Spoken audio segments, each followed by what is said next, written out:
My name is Mark Moore, and I'm a witness to history. And this part of history that I witnessed is how the establishment co-opted and eventually killed the Tea Party movement.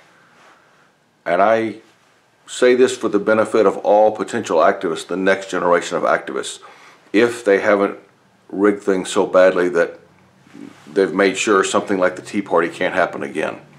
We'll see. But I was there from the beginning of the movement. I was one of 4 people who started the Tea Party that was local to my county. We got together with other Tea Party groups in the town square of Washington County, Arkansas, and I was in Benton County at that time, but in Washington County, there were over 1,500 people at that inaugural Tea Party event.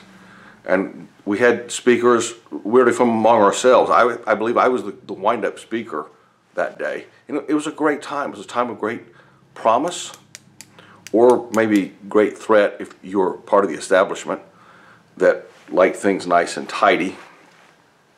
And so they took steps. Looking back, they took steps to neutralize the Tea Party. And I want to share with you the story of how it was done. Like I said, hopefully you'll be wise to them next time if they try the same thing next time. So I was there from the start, and one thing that I want to make clear, people believe history has been revised a little bit. If you ask the average person now about the Tea Party, they might say, oh yeah, that was started because people didn't like Obamacare. And that's kind of been the revisionist history that's gone on about the start of the Tea Party. And that's not true. It isn't true. We actually got started before Obamacare was ever really even a thing. It started because of the bank bailouts in 2008. Americans were shocked. You know, the left was shocked, the right was shocked, the middle was shocked. The big banks got in trouble because they had been making risky bets. And the government was proposing to bail them out with taxpayer money. Take all their bad bets, move them to the taxpayers' books one way or another. Even foreign banks were bailed out by American taxpayers. And people were calling their congressmen, they were calling their senators, and they were saying, no, no, no, don't vote for this. Barack Obama and George W. Bush took time out of their campaign to sit and agree and publicly announce, yes, we both favor bailing out these banks. It was unheard of. So it didn't matter which of the 2 major political parties you were for. If you were against the bailouts, you didn't have representation. All the representatives fell in line. I remember one congressman said, I'm getting calls 99-1 against bailing out these banks. And they did it anyway. They did it anyway. And people were shocked, and they realized that this facade that the parties somehow represent them was sort of pierced. And they were mad. And they should have been mad. They should still be mad. It just shocks me how effectively things have been altered to where even that memory of the past and what started it all has been sort of erased and replaced with an alternative narrative. Anyway, we started having these events. We got lots of people. They were fired up. They were willing to work. They didn't quite know what to do with it. And that was where the establishment came in, and they went to these groups. They said, well, you've got the little momentum here. You've got a bandwagon going, and that's great. But you know what? We're with you. We want to help you. Let us help you, and we'll make your organization bigger and better than it was before. And boy, they like the sound of that. You know, you get someone who, they have a day job, they really don't want to do this full time. They're upset, and their neighbors are upset, and they want to take their stand. And this person from the Beltway is coming and offering to help us, offering to give us money, offering to bring in famous keynote speakers to our event. Well, that just sounds wonderful. And of course, you know, you're basically, when you do that, you're asking people from the Beltway, people from the establishment, people in the system, they're coming in, they're not your friend. They're part of the system you're fighting. And at the time, and I remember saying, guys, we shouldn't do this. Don't take the money. We don't need, if you let them put the ads for your event out, pick the speakers for your event, you're going to lose control of the messaging. But they just couldn't resist. They couldn't resist the idea. See, that's the problem with self-government. The problem with self-government is you got to do it yourself. And I'm naturally lazy, and so is the next guy. And if someone is telling you, here's an easy way out, just sign on the dotted line, we'll take care of it for you, they'll go for it. But friends, that's how we got in this mess. We thought, I'll just vote for Republican, I'll just vote Democrat, and that's all I have to do. I don't have to be any more engaged than that. And then they realized that didn't work, so they started the Tea Party. And then as soon as they did, these guys from the Beltway came and said, let us handle this for you, let us give you the money and set the, and they, oh, okay, now good, here's someone to take the burden off me and I won't have to self-govern anymore.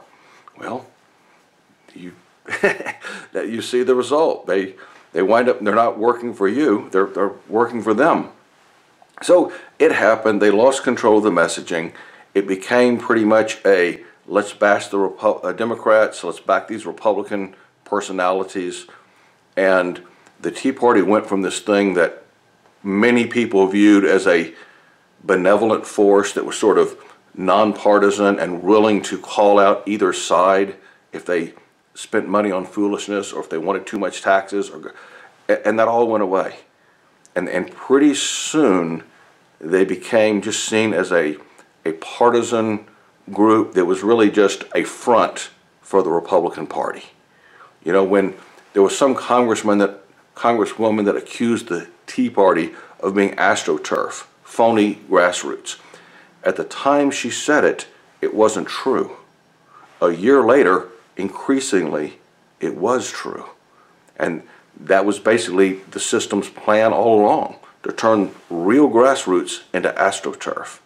And that is one way they did it. And so, if the situation ever comes again where you get a bandwagon and these people from outside and from the Beltway, they say, hey, let us plan this event for you, we can give you these great speakers. Why are they well-known speakers, ladies and gentlemen? Because they really represent you, or because they're in the media all the time? Well, let me tell you something about the establishment media. It doesn't matter whether it's Fox or MSNBC. The establishment media does not exist to inform the public. The establishment media exists to protect the establishment. That's what they're there for. If you've heard about them, if they're one of the personalities that media is pushing, they're not on your side. Even if they have a great personality. I mean, I remember, okay, let's go with Democrats. Find the average black person you know and ask them, does Al Sharpton represent you? I bet you they'll say, most of all of them will say no. You probably couldn't find 1 in 10 that would say, yes, Al Sharpton represents me. But if you turn on the cable, who do they keep pushing as the person that represents African Americans? Guys like Al Sharpton. You know, he ran for president in 2004. He staked everything on the black vote in South Carolina. He got almost none of the vote. You know, when it came down to an election, they weren't voting for him. But that's who the media portrays as the spokesperson for that community. I think the same thing happens on the right. So that's one thing they did. The other thing they did was, and by the way, I'll give you this one story here.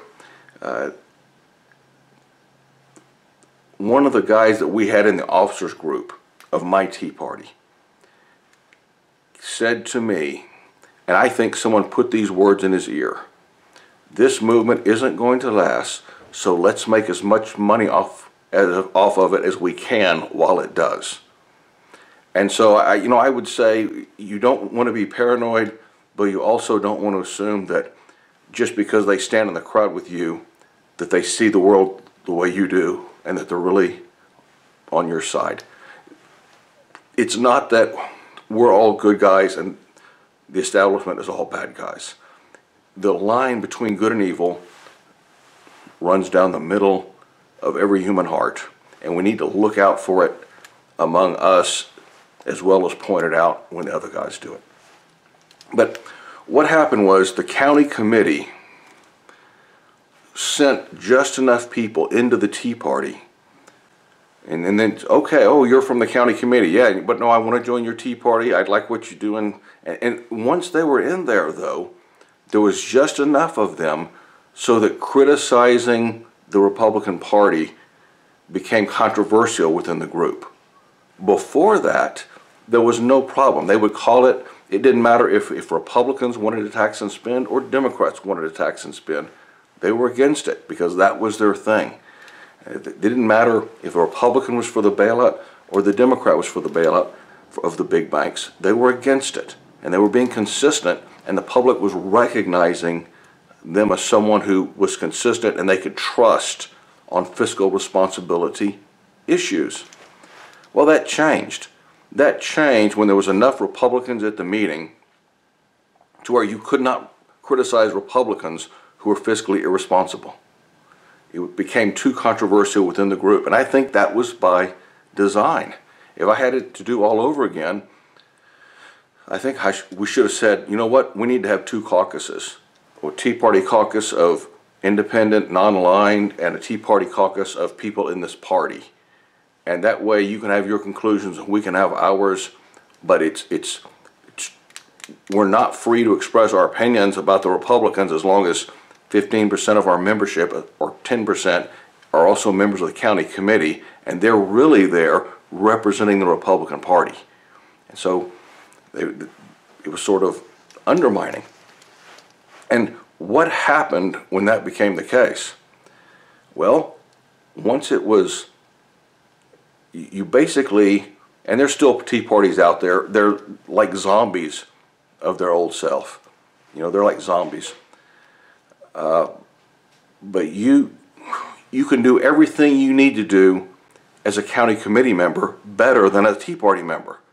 So what happened was, once the Tea Party lost its allure, then there was no point to it. It was basically just, you were just mouthpieces for the Republicans.